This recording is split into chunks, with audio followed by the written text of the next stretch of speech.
Hello students, इस video में हम लोग रिफ्रैक्शन थ्रू स्फेरिकल सरफेस पढ़ेंगे। जैसे हमने प्लेन सरफेस के बारे में पढ़ा था कि अगर वाटर सरफेस है, अगर कोई बर्ड है तो उसको किसी ऑब्जेक्ट का इमेज कितना हाइट पर दिखाई देगा। वो हम लोग जानते हैं कि अगर नीचे से कोई देख रहा है, फिश देख रहा है बर्ड को, तो वो प्लेन सरफेस होता है। लेकिन अगर सोचो कोई, मान लो कि एक ट्रांसपेरेंट ट्रांसपेरेंट रख दिया गया, ग्लास का कोई पॉट है, उसके अंदर कोई फिश है, तो उसका इमेज कहाँ से देखेगा? अगर बाहर से देखेंगे, उसके अंदर कोई फिश है, उसको बाहर से अगर दिख रहा है, सरफेस तो कर्व है, वो वाटर सरफेस जो है ग्लास का बना वो कर्व है, तो बाहर से अगर कोई पर्सन देखेगा तो उसका इमेज कहाँ पर दिखाई देगा, वो फिश उसको कहाँ पर दिखाई देगा। इस तरह का केस है, मतलब स्फेरिकल केस है। जैसे बॉटल के अंदर ही कोई कुछ रखा हुआ तो वो स्फेरिकल सरफेस की तरह है, एक मान सकते हैं कि कर्व सरफेस की तरह, सिलिंड्रिकल सरफेस की तरह है। लेकिन अगर मान लो कि ऐसे फिश होता है ना स्टूडेंट्स, ग्लास के पॉट में हमने रख देते हैं, उसके बाद हम लोग देखते हैं कि इसका इमेज कहाँ से दिखाई देता है। तो उसके इसके लिए स्टूडेंट्स हम लोग यहाँ पर दो मीडियम लिया है। ये स्फेरिकल है, एक्चुअली स्फेरिकल है स्टूडेंट्स, इस तरह से है, स्फेरिकल है। इधर वाटर है, मान लो इस मीडियम में दूसरा मीडियम है, और इधर एयर है। इस तरह से स्फेरिकल बना दिया। एक मान लो पॉलिथीन में वो आपने वाटर भर दिया, उसके अंदर एक कोई पॉइंट ऑब्जेक्ट डाल दिया, कोई भी एक रेड कलर का ऑब्जेक्ट डाल दिया, तो वो बाहर से देखने पर कहाँ पर दिखाई देगा। या कोई अंदर मान लो कैमरा फिट के दो वाटर के अंदर, तो बाहर का ऑब्जेक्ट का अगर यहाँ पर है तो उसका इमेज कहाँ पर दिखाई देगा, एक्चुअल में उसका पोजीशन कहाँ पर। उसके लिए हम लोग इस फार्मूला को यूज करते हैं। इसको डिराइव करेंगे कि जो रिफ्रैक्शन थ्रू स्फेरिकल सरफेस कैसे होगा। अब यहाँ पर देखें स्टूडेंट्स, एक ऑब्जेक्ट मैंने मान लिया कि यहाँ पर एक ऑब्जेक्ट रखा गया है, उसका जो है, अब यहां से रे तो इनफाइनाइट रे निकल रहा है स्टूडेंट्स, इनफाइनाइट रे निकल रहा है, हर डायरेक्शन में ऐसे रे निकल रहा है, हर डायरेक्शन में रे निकल रहा है। इस पॉइंट से हर डायरेक्शन में रे जाएगा, इस डायरेक्शन में, इस डायरेक्शन में, इस डायरेक्शन। तो ये रे यहाँ पर जाएगा और रिफ्रैक्ट होके क्या होगा, यहाँ पर नॉर्मल ड्रॉ करें तो इसका सेंटर ऑफ कर्वेचर मान ले रहा हूँ यहाँ पर है, इस कर्व सरफेस का एक सेंटर यहाँ पर है, स्फेरिकल सरफेस का सेंटर यहाँ पर है। तो यहाँ से इस पॉइंट पर अगर नॉर्मल ड्रॉ करें तो ऐसे जाएगा, इस पॉइंट को और इससे रेडियस को ज्वाइन कर देंगे, रेडियस ही हमारा नॉर्मल होता है। ठीक है सर। और यहाँ पर मान ले रहा हूँ कि कोई रे ले लिया, यहाँ पर ये बिल्कुल पास में है, इसके बिल्कुल पास में स्टूडेंट्स, लेकिन मैंने दिखाने के लिए आपको इतना दूर दिखा दिया क्योंकि हमारे आइज पर जो रे जाता है ना स्टूडेंट्स, वो बिल्कुल पास पास वाला रे आता है, बिल्कुल पास वाला रे आता है। इतना दूर वाला तो कवर ही नहीं कर पाएगा, पीपल का साइज बहुत छोटा है, तो बिल्कुल पास वाला रे आता है हमारे आइज पर। तो यहाँ पर ये वाला जो पॉइंट है एक्चुअली यहाँ पर है, बिल्कुल यहाँ पर है, बिल्कुल पास में। लेकिन अब छोटा बनाऊंगा तो पूरा ये दिखाना मुश्किल हो जाएगा, इसलिए मैंने इसको दूर बना दिया। तो ये डिस्टेंस जो है, मान ले रहा हूँ कि यहाँ पर रे जो जा रहा है वो एंगल आई बना रहा है नॉर्मल के साथ, ये रे एंगल आई बना रहा है। एक रे ले लिया और एक रे सीधे निकल जा रहा है ऐसे। तो एक रे रिफ्रैक्ट होने के बाद यहाँ पर आएगा, और एक रे तो जो नॉर्मल के लॉन्ग जा रहा है तो सीधा निकल जाएगा। हम लोग जानते हैं कि एक मीडियम से दूसरे मीडियम पर अगर एंगल ऑफ इंसिडेंस जीरो है तो एंगल ऑफ रिफ्रैक्शन भी जीरो होगा। तो यहाँ तो रे रेडियली जा रहा है, तो यहाँ पर इंटरसेक्ट करे तो उसका इमेज यहाँ पर बनेगा स्टूडेंट्स, उसका इमेज यहाँ पर बनेगा। ठीक है सर। तो इस पॉइंट का इमेज यहाँ पर बन जाएगा, ए एंगल ऑफ इंसिडेंस मान लिया, ए एंगल ऑफ रिफ्लेक्शन, ये बीटा, ये जो नॉर्मल इसके साथ एंगल बना रहा है हॉरिजॉन्टल के साथ, ये बीटा एंगल बना रहा है, और ये गामा मान लिया स्टूडेंट्स, गामा है, ये आर है और ये गामा है, और ये अल्फा बना रहा है एंगल। और यहाँ से ये हमारा ओरिजिन होता है स्टूडेंट्स, ये हमारा ओरिजिन है, यहाँ से यहाँ तक का डिस्टेंस जो है इसको हम लोग मान ले रहे हैं ओ ऑब्जेक्ट डिस्टेंस, और यहाँ से यहाँ तक का डिस्टेंस है वो सेंटर ऑफ कर्वेचर का डिस्टेंस है, और यहाँ से यहाँ तक का इमेज डिस्टेंस, इसको हम लोग आर से डिनोट करते हैं, इसको वी से, इमेज डिस्टेंस को वी से डिनोट करते हैं, और इसको यू से डिनोट करते हैं। ठीक है। अब इसको प्रूफ कैसे करेंगे सर, फॉर्मूला कैसे लगेगा? मान लो कि ये मीडियम 1 है तो इसका रिफ्रैक्टिव इंडेक्स μ1 है, ये मीडियम 2 है, इसका रिफ्रैक्टिव इंडेक्स μ2 मान लिया। तो रिफ्रैक्टेड रे किस मीडियम में, ऑब्जेक्ट है μ1 रे मीडियम में, इससे रे आ रहा है और रिफ्रैक्ट होके जा रहा है इस मीडियम μ2 में जा रहा है, तो रिफ्रैक्टेड रे μ2 मीडियम है और इंसिडेंट रे इसमें। तो ये तो फॉर्मूला हम लोग यहाँ पर हम लोग जानते हैं कि एंगल y और एंगल r में रिलेशन निकाल सकते हैं, किससे? एंगल ऑफ इंसिडेंस कौन है, angle of refraction Snell's law से। स्नेल्स लॉ से हम लोग जानते हैं स्टूडेंट्स, स्नेल्स लॉ से जानते हैं स्नेल्स लॉ से कि म्यू 1 इंटू म्यू 1 जिसमें reflected ray incident ray into sine i is equal to mu 2 जिसमें रिफ्लेक्टेड रे इंटू साइन आई।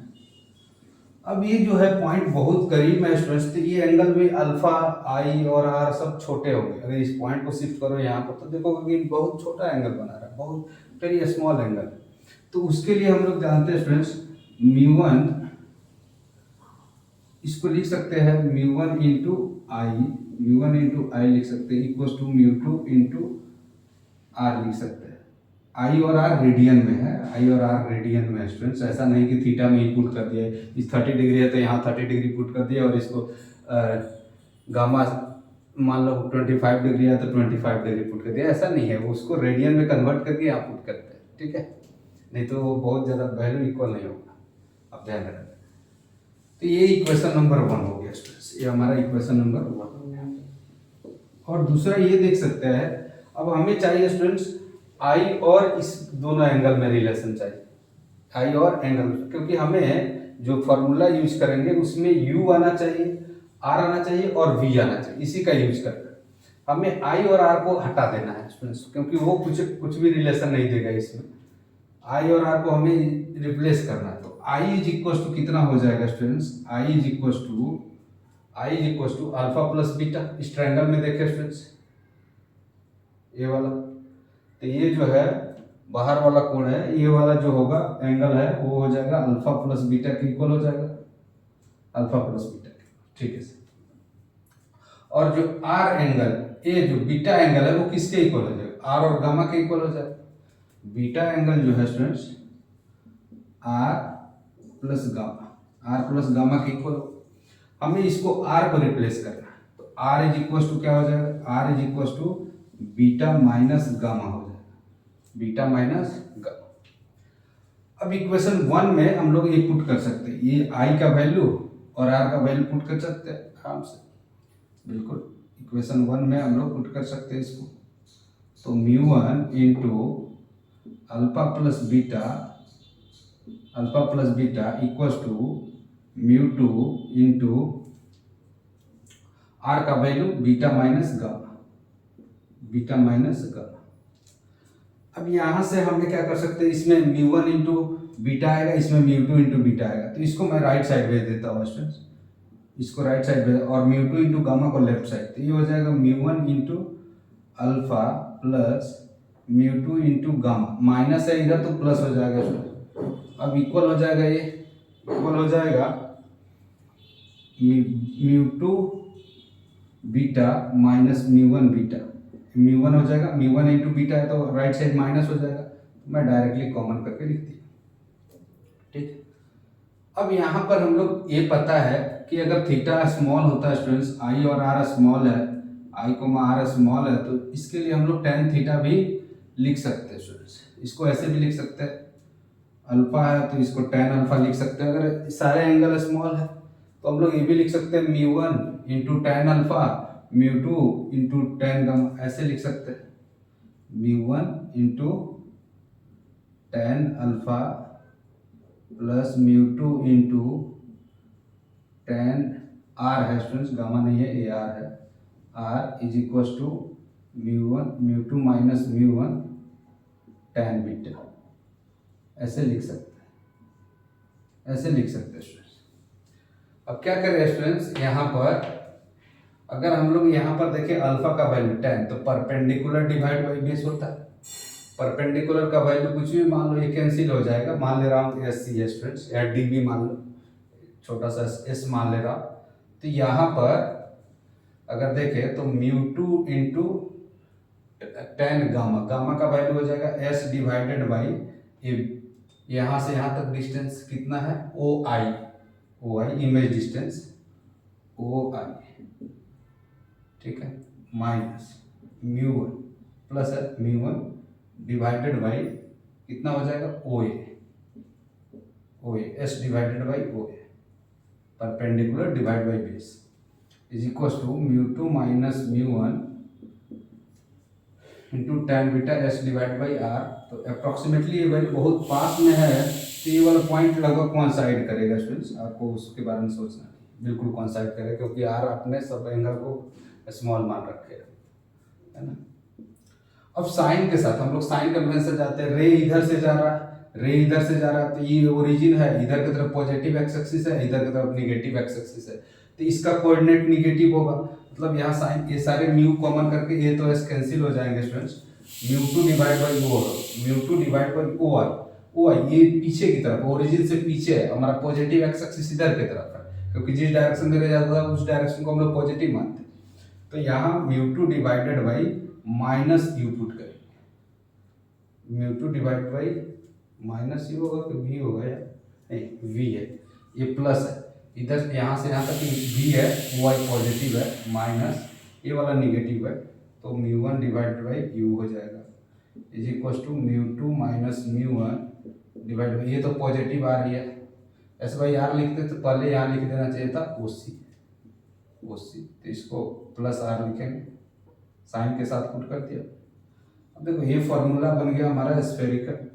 अगर कोई ऑब्जेक्ट दिया स्टूडेंट्स, तो ये जो है म्यू2 जिस मेरे मीडियम में रिफ्रैक्टेड इंडेक्स है डिवाइड बाई इमेज डिस्टेंस, ये हो गया म्यू1 जिसमें इंसिडेंट रे है एंड जिसमें ऑब्जेक्ट है डिवाइड बाई यू, यानी ऑब्जेक्ट डिस्टेंस फ्रॉम ओरिजिन यहाँ से, और ये हो गया म्यू2 माइनस म्यू1, और रेडियस ऑफ कर्वेचर उस स्फेयर का आपको रेडियस ऑफ कर्वेचर गिवन रहेगा। इस तरह से हम लोग क्या कर सकते हैं, किसी भी ऑब्जेक्ट का हम लोग कैलकुलेट कर सकते हैं, है ना स्टूडेंट्स।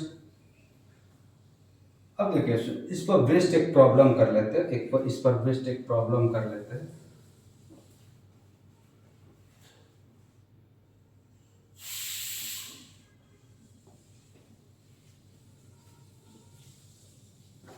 जैसे देखिए स्टूडेंट्स, यहाँ पर एक स्फेरिकल पॉट है, मान लो ये पॉट है स्टूडेंट्स, ऐसे पॉट है, यहाँ पर रखा हुआ है टेबल, यहाँ पर कोई पॉइंट ऑब्जेक्ट फिश है मान लो। अब आप यहाँ से इसका रेडियस ऑफ कर्वेचर गिवन है, रेडियस दिया है स्टूडेंट्स, रेडियस मान लो 10 सेंटीमीटर, और वाटर है इसमें 4/3 रिफ्रैक्टिव इंडेक्स अगर वाटर है, गिवन रहेगा क्वेश्चन। अब आप यहाँ से देख रहे हो, यहाँ से देख रहे हो, यहाँ आपका आइज है, मान लो ये आइज है, छोटा सा आइज है, ये आइज है ना। आप यहाँ से देख रहे हो, तो आपको ये इमेज जो है कहाँ पर दिखाई देगा, ये आपको फिश, कोई पॉइंट ऑब्जेक्ट या कोई फिश है तो कहाँ पर दिखाई देगा वो आपको चेक करना। और ये एयर है, इसका रिफ्रैक्टिव इंडेक्स 1 होता है। तो ये रे जो है स्टूडेंट्स, अब यहाँ पर ऑब्जेक्ट कौन सा है, रे इससे जाएगा, ऐसे रे जाएगा और रिफ्रैक्ट होकर इसके आइज पर जाएगा, ऐसे रिफ्रैक्ट होकर ऐसे आइज पर, तो ऑब्जेक्ट ये है और इमेज इधर फॉर्म होगा, इसके आइज यहाँ पर फॉर्म होगा, ठीक। तो ये जो है इमेज अब कहीं पर फॉर्म होगा, रिफ्रैक्ट होकर जहाँ पर भी जाएगा वो देख लेंगे हम लोग, अभी पता नहीं कहाँ जाएगा, हमें भी पता नहीं। तो ऑब्जेक्ट इसमें है, तो हम लोग को फार्मूला क्या पता था, mu two divide by B minus mu one divide by U equals to mu two minus mu one divided by R, ठीक है। तो हमें v निकालना है स्टूडेंट्स, रिफ्रैक्टेड रे किस में होगा, ऑब्वियस सी बात है इसमें होगा, तो 1 डिवाइडेड बाई वी, इससे रे आएगा रिफ्रैक्ट होकर इसमें जाएगा, तो 1 डिवाइड बाई वी यानी रिफ्रैक्टिव इंडेक्स, अब वी हमें पता नहीं है, वी का वैल्यू, म्यू1 का वैल्यू कितना 4/3 है, 4/3 है, इज इक्वल टू म्यू2 क्या है, जिसमें रिफ्रैक्टेड रे है 1 माइनस म्यू1 जिसमें इंसिडेंट रे यानी 4/3 डिवाइडेड बाई आर दिया है 10 सेंटीमीटर, तो इसके रे इधर जा रहा है स्टूडेंट्स, तो ये वाला पॉजिटिव होगा, ये वाला डिस्टेंस तो पॉजिटिव है क्योंकि ओरिजिन इधर है, पॉजिटिव एक्स एक्सिस इधर है, तो ये निगेटिव होगा, तो -10 सेंटीमीटर, +10 सेंटीमीटर, सॉरी माइनस होगा, -10 सेंटीमीटर, -10 सेंटीमीटर, क्योंकि रे ऐसे जा रहा है, ये पॉजिटिव है स्टूडेंट्स, और ये ऑब्जेक्ट है, तो यहाँ से यहाँ ऑब्जेक्ट सेंटर ऑफ कर्वेचर पर ही रख दिया हमने, है ना, तो ये तो इजी हो जाएगा। चलो, हालांकि डिस्टेंस दिया रहता है, -10 सेंटीमीटर ले लेता हूँ, फिर सेंटर ऑफ कर्वेचर और यू का वैल्यू यहाँ पर मैंने नहीं पुट किया, -10 पुट कर देता, है ना। तो यू का वैल्यू -10 हो गया, ये प्लस हो जाएगा, तो 1/v is equal to -1 by, इसका वैल्यू कैलकुलेट करेंगे तो -1/3 आएगा स्टूडेंट्स, माइनस ये हो जाएगा 3, -1/3 डिवाइड -1/30, -1/30 हो जाएगा।